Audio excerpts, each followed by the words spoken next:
What do you have to say about, just the state of the race as of right now and kind of what we're looking at? And what do you think the tipping point state is going to be in the presidential election? Yeah, so good question. I don't think my analysis of the race from before has really changed. I've always seen it as Trump doing well in the Sun Belt and maybe Pennsylvania being the tipping point state. Uh, there are multiple ways that happens. You could do it with Georgia, Arizona, and Pennsylvania, and he's at 270, assuming he holds his 2020 states. And that is his simplest path, Yeah. actually. And demographically speaking, he's performing way better with African Americans in the polling data. And so, if he does well, those are states that have a decent amount of African American population. And as long as he holds his ground with whites or even improves with them, that will really end up making an impact in those races. And it could be that if he does win those states by a few points, the election may be called pretty early because they start counting first. I mean, Georgia and North Carolina and Pennsylvania are some of the first states to start calling. So they start counting first. So we'll know pretty quickly when that's going to occur. But what do you have to say about Pennsylvania? Because I know you've done a lot of work on that. What do you think is helping Trump in the state? And what is your kind of estimated prediction right now in the state of Pennsylvania? Yeah, so first off, what's helping Trump, there are two things.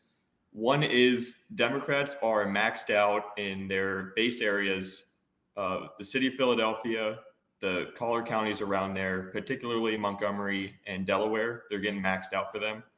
In the city of Pittsburgh, Allegheny County is also, at least in the modeling I'm doing based on current registrations and their candidate's 2020 percentage compared to those registration percentages. And it might be easier to show if you have my Excel sheet up. I don't know if you can show that here.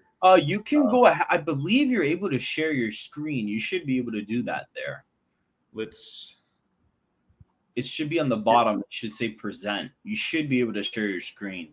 Yeah, give me 1 second here. I'm going to try to kind of talk you guys through it. Okay. Share screen. We're going to try this on the fly here. Okay. Okay. Never mind. It's going to be too confusing for me. I don't want to waste your guys' time. Okay. But basically, I'm trying to compare. So I'll just give you an example of Adams County. So this county went in 2020, Trump won it 66-32, basically. And the voter, let me pull it up again. The voter registration in that county at November 2020 was 56% Republican, 28% Democrat, again, rounding. So Trump overperformed that 56% by about 10, and Biden overperformed his 28 by about 4. So what I'm doing is I'm taking the current registration numbers as of, I think, Tuesday, because they had off Labor Day. Right. The numbers on Tuesday were 57.5% Republican, and Democrats dropped to about 26. And so if I compare that 10% that Trump overperformed and the 4.5%, 4% that Biden overperformed, the margin, the percentage margin actually increases for Donald Trump. I would project him to win it 67.5-30, which is a marginal improvement from 2020. That's a big difference because you said he won it by 66-32. He won it 66-32, and my projection right now is 67.5-30. Okay, 67.5-30. Yeah, that is a bit of a difference. That's like a 2.5 point difference, pretty much.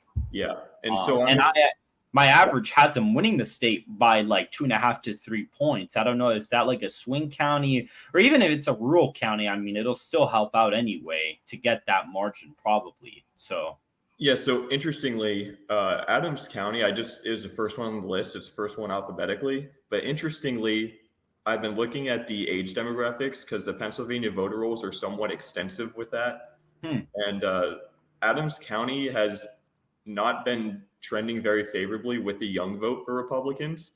And so I was kind of looking at that. I didn't get through every county because that's I have a lot of other stuff to do. But Adams County has not really been the most friendly county in terms of the age demographics, at least in the registration data. Right. So I still find it interesting that Trump would, at least in my projections, gain probably a net 3 to 4 points in that county. Again, that's not the biggest shift I've seen. And they're like, I could bring up like Lackawanna County, Erie County, where I have much bigger shifts to the right. But that's where I have Adams County going. It's the same for a lot of other counties, like I said. In terms of the statewide vote, I modeled at 65% turnout statewide and 75% turnout statewide. Partially, yeah. So I tried to sort of get a mean in there. Just for reference, the turnout in 2016 statewide was, I think I tweeted this out, it was 61.2, somewhere around there. And in 2020, it was 71 on the dot. So I took sort of like a median in there, say like 66, 67%. Okay. And I don't think the 75% turnout is going to verify, but it does prove the point that with higher turnout, Donald Trump should be doing better. Yeah. Because he does have a higher ceiling. With the 65% turnout, and let me back up for a second. I'm speaking really fast. The 65% turnout, I forgot where I was going to go, but basically Trump would do better with higher turnout.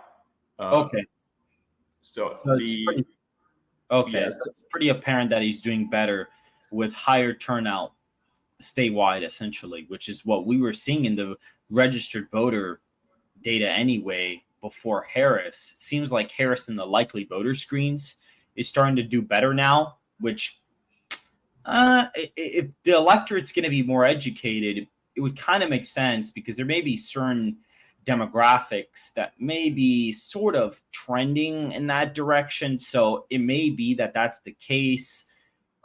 Maybe the Project 2025 stuff maybe has stuck with younger type of voters. There are a lot of younger people that don't understand. I was watching a clip actually of these kids being interviewed, and they like have no clue what's going on. Like, they're all voting for Kamala, and the interviewer was for Trump, and they're like, "Oh, why?" And they're like, "Oh, the economy is bad." And they all laughed at his face. They're like, "What are you talking about?" And they're all kids on a college campus. And it's like, there really is a decent amount of 18 to 29-year-olds that generally don't know what's going on. And they're literally going to vote on abortion, democracy, whatever. Like, those people do actually exist. There's a lot of them, especially. It's like the midterms. Sort of. But the thing is the electorate in presidential years tends to be a little bit more non-college, and that's what helps out Trump. And what people don't understand is that not every Republican is Trump. That's the thing that they don't get. Trump has a very unique way about him where people could not like him and still vote for him, because he has been very effective as a policy decision maker. And he is the only U.S. politician currently to have a wide disparity between his favorability rating and his job approval rating. So his job approval is like way better than his like favorability rating. His favorability rating can be anywhere from like 43 to 46, but his recall job approval is like above 50. It's above 50%. And so if you were to take that at face value, Donald Trump's recall approval and the recent Richard Barris poll from Big Data Poll, if you look at that, it's around 52, and Harris's was like 47. And those favorabilities tend to be sort of accurate. And so if you were to go off of that, that's like a Trump +5 national popular vote. And a lot of that may come from some of the deep redder states. So there's a possibility of the popular votes that high. Maybe some of the Rust Belt states may trend to the left because of the fact that there may be some movement in states like Texas and Florida that are so big, it kind of gets rid of some of the electoral college bias. But we are going to be moving on to previewing the debate. Do you have anything else to say before we continue? Yeah, I just had one more thing to say. You were talking about every Republican not being Trump. And I know you and I talked, within Discord about Cliff Maloney. Yeah. He tracks the Pennsylvania mail-in requests. Yeah. He tweeted something out at 7:00 tonight, comparing 2022 at this time to this election cycle. Pennsylvania mail-in request I data. did see that. Yeah, the Pennsylvania mail-in request data compared to this day in 2022 before the midterms. Remember, this is Mehmet Oz running against Fetterman. And the percentage increase for Democrats is 18.5%. And so you think, okay, good. If you haven't seen this tweet, I want you to take a guess right now as to what the percentage gain is. I think it's like 85%. I saw it. It's like you blew it. You blew it, man. It's not a surprise anymore. It's 85%, right? Which is enormous. Yeah, you're talking about not every Republican being Trump, and you'd be correct to say, well, it's a midterm year, but you wouldn't be almost doubling. Yeah, even no. if you were another Republican. If this is a Mitt Romney year, I might be able to see 40. That's why the presidential year, but it wouldn't be that high. That's why I think the Senate races are going to be close. They're going to come down to a few. I also don't think ticket splitting is going to be as bad as they think it is going to be. From 2016, the only senator who has split ticketed away from the presidential result was actually Susan Collins in Maine when she got elected and when Joe Biden got elected at the same time. And they have a lot of independents there, and Republicans are actually ahead in the electorate from Democrats. And I'm assuming that there's probably like 10% of independents who are like, oh, we're going to vote for Susan Collins, but I'll vote for Biden. Because I guess they wanted to put a check at the presidential level. And Maine is a very unique state. So I guess that's kind of why they broke that way in terms of their decision to split ticket. But that's really the only races where you've really seen that. And a lot of the times the Senate candidate tends to perform in line or does better than the presidential candidate. Now, since 2016, it's very rare that they underperform Donald Trump. That's why I think if Donald Trump is winning North Carolina by 7 to 8 points, I don't think Mark Robinson loses that race. Now, is there going to be split ticketing in that race? I think so, just because he's been Doug Mastriano to like crazy, to the point where I do think there is going to be like a 6 to 7 point difference. There is a possibility he does lose, but I think if he wins, it'll be like by a point or two. Like it'll be really close. So, yeah, agreed. Yeah, and that'll especially be in the suburbs, Raleigh suburbs, Charlotte suburbs. You got to watch like areas like Union County, North Carolina, East Charlotte.